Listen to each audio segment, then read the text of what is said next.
On the Radio is brought to you by Zurich Insurance, the perfect place to catch up with all things Melbourne. If you enjoy this content and want more inside access from the team, make sure you visit the club website. Tom Sparrow's been good enough to join me, Melbourne Premiership player, who joins me on his birthday. Tom, welcome to you. Happy birthday to you. Thanks, mate. Thanks for having me. How are you? I'm pretty good. I suppose there's not a lot of family over here for you. What are you from? You're from Scotts Creek, somewhere in the middle of the Adelaide Hills? Yeah, that's right. Somewhere out in the sticks in the Adelaide Hills there. So, no family over in Victoria today, but I got a lovely partner here, so I'll spend the day with her. It's God's own country in the middle of the hills in the Adelaide Hills, though. It's a beautiful part of the world. It's a very, very beautiful part of the world, especially around autumn. The trees change colour. It's pretty nice place to be. It can get pretty cold though sometimes, that's for sure. Sounds like you've settled in then if you've got your partner here and Melbourne are playing pretty well. Sounds like you might be here for a while and not heading back in a hurry.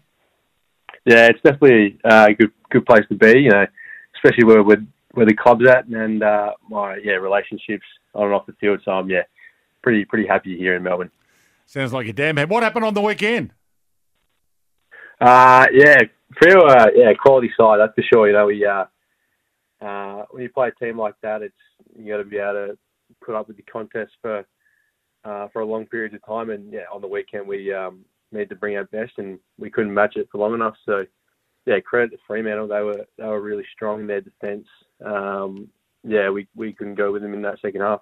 So when did you know in the second? Because you went into half-time, with the game reasonably in your control, and yet after half-time they scored a goal pretty much straight out of the centre bounce to start the second half. They did, I think, score the last goal before half-time. When did you feel like, hang on, we're not in control of this thing anymore? I think it's been spoken about a lot this year. It's just the momentum of the game. You see a team get a run on, it's pretty hard to stop. So, especially that third quarter, I think they won all 8 centre clearances. So that obviously doesn't help us a lot. But we review it, and we're going to learn so much from that game. So it's been a while since we last lost, and obviously they exploited some area of our game that we're going to review and get better from. So did they out Melbourne? Winning the clearance is what won you the grand final. They actually took away your one wood and made it their specialty by clamping down on you. Got a bit of a taste of our own medicine there. That's what it felt like a bit. But you got to look at it. So we'll review it and we'll get better in that space. And we've got a really tough game this week against Sydney, who are in good form and a contest side. So we'll be looking to bounce back. So having Langdon out, Tom McDonald out, you lose May early. Is there your depth is pretty good. At the same time, the guys that came in didn't quite fill the hole as well. No, we have great faith in all our players. We rely on these people and we trust them. So, a few of those blokes will be available for selection this week. That missed last week, and on the day we back everyone in to play their role and to fill a spot if it needs to be done. But on the weekend, Fremantle were very good. And you've got a pretty big one coming up as well as your next game. So it gets you an opportunity to bounce back against a really good opposition team in Sydney, but it also puts you in a vulnerable spot if you don't get it right in a hurry to lose a couple in a row. Yeah, that's right. But, it's a very good opportunity for us, I think, to work on the areas that were lacking a bit on the weekend. And, they've got a good group of young players coming through. The way they play is will test our defence, so we've really got to be switched on with that and our buy-in. It's a really good opportunity for us to get back to our way that we sort of lost a little bit on the weekend. So who will cover for May? If Buddy gets off tomorrow night, you've got another big problem down there. Yeah, no, not something that I would be too sure about. I think match committee's this afternoon, so that's one thing for the coaches to work through. Looking at me to pick the team, I'm probably not the one, but they'll figure it out. Let me ask you about you, Tom. You missed an under-16 state team. We've talked about the Adelaide Hills. It is a beautiful part of the world. You also, I think, went to Prince Alfred, which is a beautiful school to go to. So, life's been pretty damn good until you got the kick in the pants when you didn't make the under-16 state team. Do you think having a kick in the pants as a teenager is a good thing to have? Yeah, I definitely think so.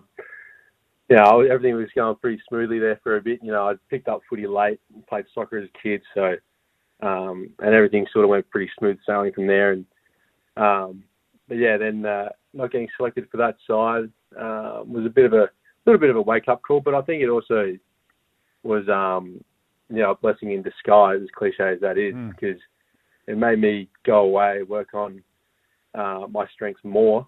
Obviously, because they weren't up to the standard, and then just you work harder, and because you never want to be in that position again. So I think it is, it really is a blessing in disguise. And if that does happen, you can just ask the coaches what happened, why you didn't get picked, and then go away and work on them. And you work hard enough, and things will fall your way. Do you think handling disappointment as a teen also helps you handle any disappointment as an adult?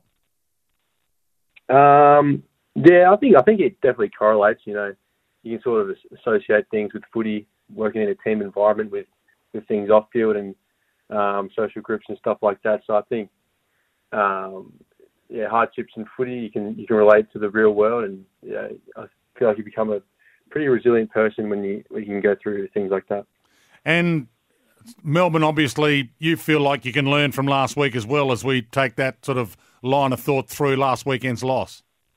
Yeah, definitely. I think it's been 17 weeks without a loss for the club now, which is pretty incredible. But the loss on the weekend, we definitely learned so much from that. We learned what happened in the game, why it happened, and a lot of the things we've spoken about are quick fixes that we don't really associate with the way we play. So we just need to get back to our brand and our style, and then getting back in the contest, which is one area that we liked a bit on the weekend. So how do you get momentum back when you lose it? They scored 10 goals in a row to finish the game. Yeah, I actually wrote that in my book in the review. I said, just posed myself the question, how can we wrestle momentum back? It's been such a big factor this year, teams winning games from short periods of time.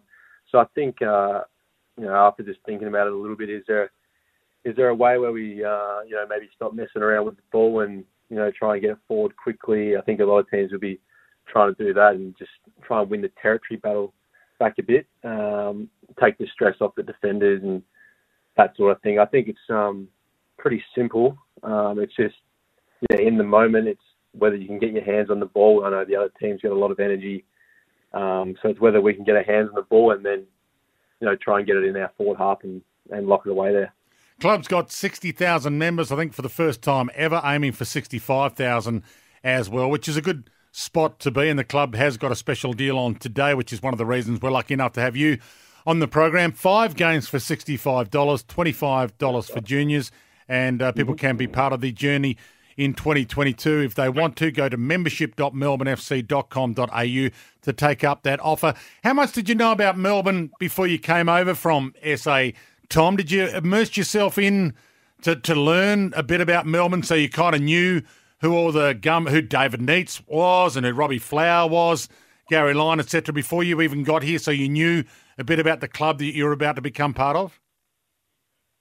Not too much before I got drafted. I wasn't really too sure where I was going to go, and I wasn't a massive fan. Well, I wasn't a massive AFL fan at the time. I really enjoyed playing the game, but I wasn't, investing in doing fantasy, or I was never a member of any club myself. But when I first got to the club, they have this a group for the first to third year players called the David Neitz Academy. And I remember one of the first things we did was head over to the MCG and learn about the club's history, all these players, the premierships, where we've come from, the history of the club, basically.